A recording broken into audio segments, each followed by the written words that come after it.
Oi pessoal, tudo bem? Eu sou o Andy e nesse canal aqui eu vou meio que utilizar dele para poder conversar com vocês sobre temas que não vão virar vídeo pro meu canal principal, que é o Andy FBX atualmente. Seja porque esses temas são muito curtos e não viraria um vídeo pra lá, ou só porque eu acho que não se encaixa muito com a temática do canal. Então aqui eu vou conversar com vocês sem roteiro, conversar mais diretamente. Então é isso, se inscreve aí nesse novo canal, eu vou só arrumar aqui o microfone.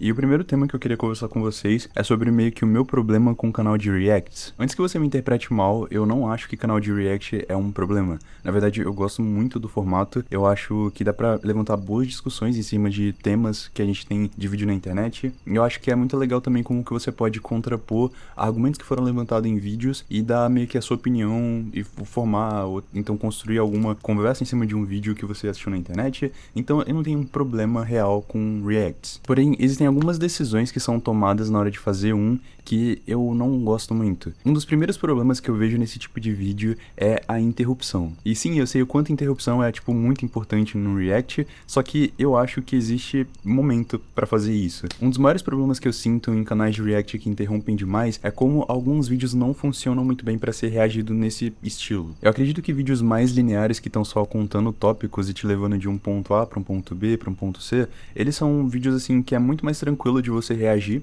porque dá pra você ir comentando sobre todos os pontos que estão sendo levantados naquele vídeo. Só que tem vídeos por aí que eu vejo que a estrutura deles funciona de uma forma diferente. Eu trago um ponto A aqui no início, que vai ser contraposto no ponto C, e depois vai pro ponto D, que vai voltar pro ponto B, e meio que não é um vídeo linear, ele é mais um emaranhado de informações que talvez faça algum sentido lá no final do vídeo, que é quando você vai ver realmente a resolução daquilo tudo. E eu sinto que nesses vídeos que não são lineares, acontece esse efeito da pessoa que tá reagindo, ou ficar contrapondo cada ponto que é levantado no vídeo, ou ficar meio confusa, ou só falar coisas que vão ser faladas ainda no vídeo, só que a pessoa ela precisa ficar comentando toda hora, então acaba que a experiência fica chata de assistir um react nesse estilo, principalmente quando você já viu o vídeo que a pessoa tá reagindo anteriormente. Só que eu acredito que isso só é um problema de verdade quando a pessoa que tá reagindo, ela tá contra a pessoa que tá argumentando no vídeo, ou ela não tá gostando da linha de raciocínio que tá sendo montada, ou ela simplesmente discorda da pessoa que tá fazendo o vídeo. Isso fica muito evidente quando você para pra assistir um canal de uma pessoa que faz conteúdo político na internet, seja ela de esquerda ou de direita. Se você parar pra acompanhar algum desses canais, seja de web comunistas ou de pessoas de direita que fazem reacts de vídeos de pessoas que estão do lado oposto ao que eles acreditam, você vai perceber o quanto acontecem muitas interrupções que você considera desnecessário, o quanto as pessoas não esperam uma linha de raciocínio ser terminada para que já haja uma tentativa de contraponto, e eu acredito que tudo se torna ainda pior quando o react é feito em cima de um vídeo não linear.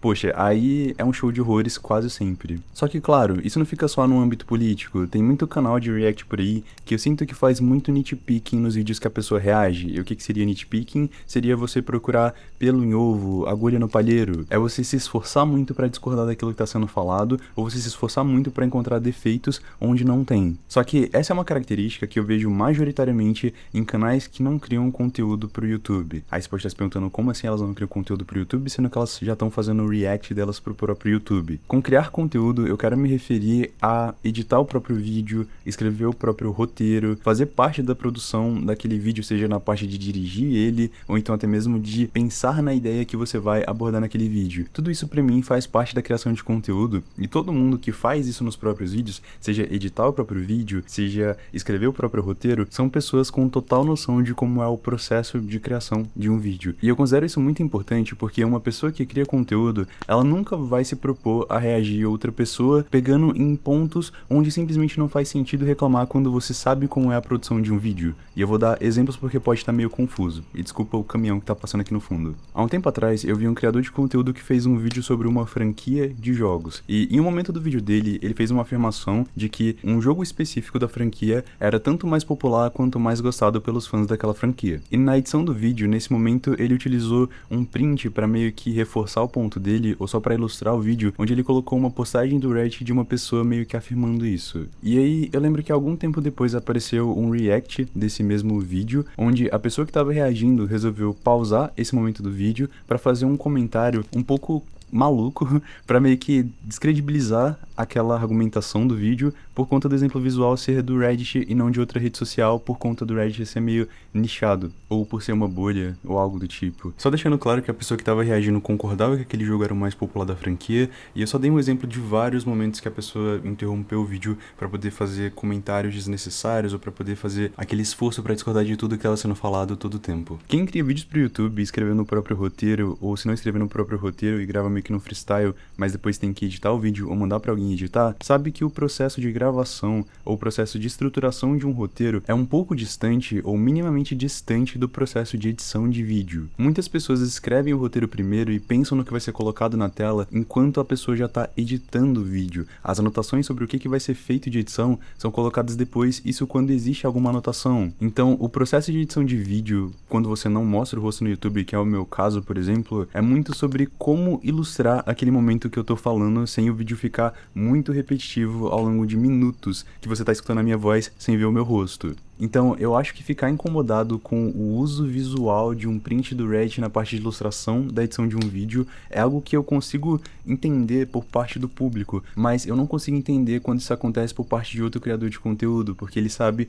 que eu não pensei naquele print do Reddit na hora de escrever o meu roteiro. Aquilo provavelmente aconteceu uma semana depois, quando eu já estava no processo de edição, e eu pesquisei aquela afirmação, encontrei um post e falei, pô, ok, até que enfim achei algo, vou colocar isso como exemplo visual na parte da edição do meu vídeo, porque é isso que acontece. Por mais que você esteja vendo o resultado na sua cara, onde tem a minha voz, o meu roteiro misturado com um print na sua cara, não significa que aquele processo foi feito de uma vez só, porque a criação de um vídeo é diferente de assistir um vídeo. Simples assim. E olha, o nitpicking em cima de edição de vídeo não é a única coisa que me incomoda em vídeo de reacts, porque isso também acontece com músicas, com títulos, com thumbnails, com o tema do vídeo, até mesmo com o roteiro que a pessoa escreveu, sabe? E é aí que entra o segundo ponto do meu vídeo que eu queria tratar hoje, que é o Twitter. Olha, eu acho que tanto o YouTube quanto o Twitter são coisas que caminham lado a lado há muito tempo. Tanto por serem duas redes sociais que surgiram quase que ao mesmo tempo, elas também estão sempre se entrelaçando. Tipo, é muito comum temas de coisas que aconteceram no Twitter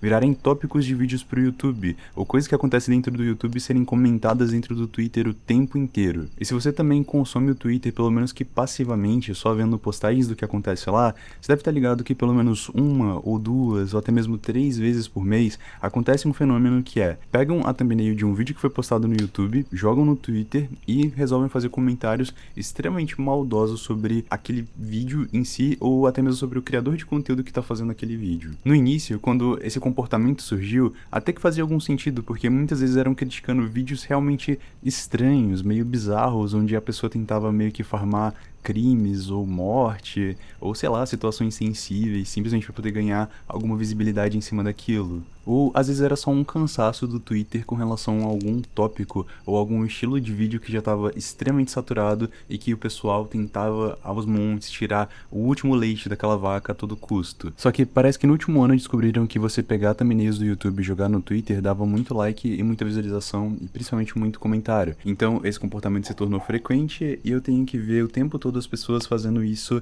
mesmo que não faça o menor sentido. E eu acredito que falar do Twitter se encaixa perfeitamente nesse tópico sobre canais de react, porque o que a gente tá vendo lá nas postagens são reações em tempo real sobre vídeos que foram postados no YouTube. E muitas das críticas que a gente vê ali partem do mesmo ambiente que partem essas críticas feitas em canais de react de pessoas que não criam conteúdo pro YouTube. Muitas dessas pessoas são alheias à criação de conteúdo. É bem comum a gente ver as pessoas reclamando de títulos de vídeo, por exemplo, a ascensão e a queda de, o problema do, ou até mesmo títulos como o fracasso de alguma coisa, ou a minha experiência com alguma coisa. Outra coisa que o Twitter gosta muito de reclamar é da thumbnail que alguns desses vídeos utilizam. E novamente eu falo que vocês dificilmente vão ver criadores de conteúdo reclamando dessas coisas, porque a gente sabe que para um vídeo ter uma recepção interessante no YouTube, a gente precisa de muitos sacrifícios estéticos. Ou seja, a gente tem um título muito legal que gostaria de usar nesse vídeo, ou uma thumbnail muito interessante, ou muito bonita esteticamente que a gente gostaria de colocar ali e estampar pra todo mundo ver,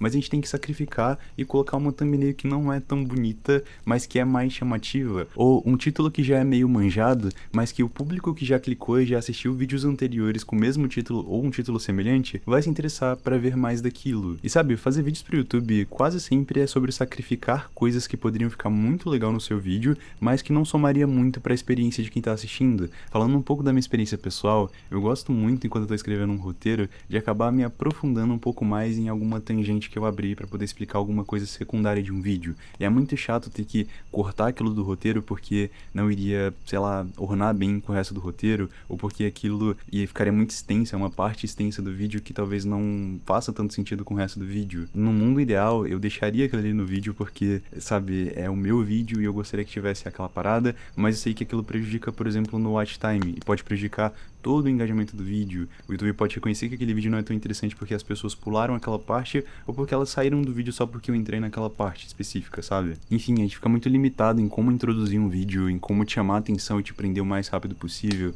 Então, sim, existe um formato, uma forma de fazer vídeo pro YouTube que não necessariamente é ideal, mas é a que mais funciona, e as pessoas constantemente vão tentar ir pra esse lado de fazer o que funciona exatamente para que o canal delas continue tendo relevância e continue sendo visto. Enfim, o que eu queria com esse vídeo não era criticar pessoas no Twitter que estão usando a rede social delas da maneira qual elas usam. Tipo, essas pessoas são um público e elas só estão reagindo e interagindo com coisas que foram feitas por outras pessoas na internet. É normal elas estarem alheias a como funciona a criação de conteúdo ou escolhas estéticas que precisam ser tomadas para o seu vídeo performar melhor. Mas sim, talvez esse vídeo seja uma crítica a canais de react de pessoas que não deveriam estar alheias a como funciona a criação de conteúdo no YouTube, mas estão, porque elas parasitam o conteúdo de outras pessoas, só reagem, não criam e ainda se sentem confortáveis o suficiente para poder criticar, sem ao menos entender o processo de como é a criação de um vídeo. Por isso que é muito bom você que é público saber separar quem que você acompanha que ao mesmo tempo que faz react entende o processo de criação de um vídeo, de uma pessoa que é alheia a tudo isso e que gosta de fazer comentários talvez desnecessários sobre a criação de conteúdo de outras pessoas. E claro, eu acho que eu tenho muita prioridade para poder falar sobre isso porque eu já tive nesse lado das pessoas que não criam conteúdo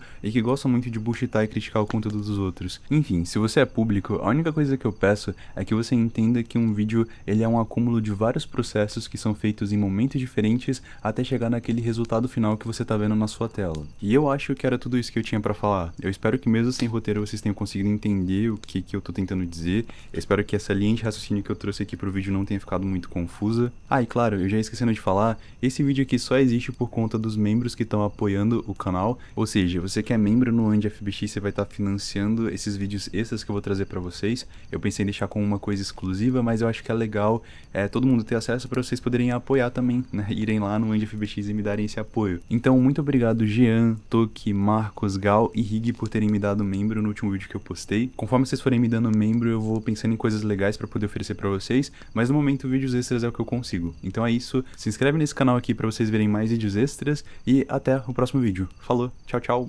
beijo.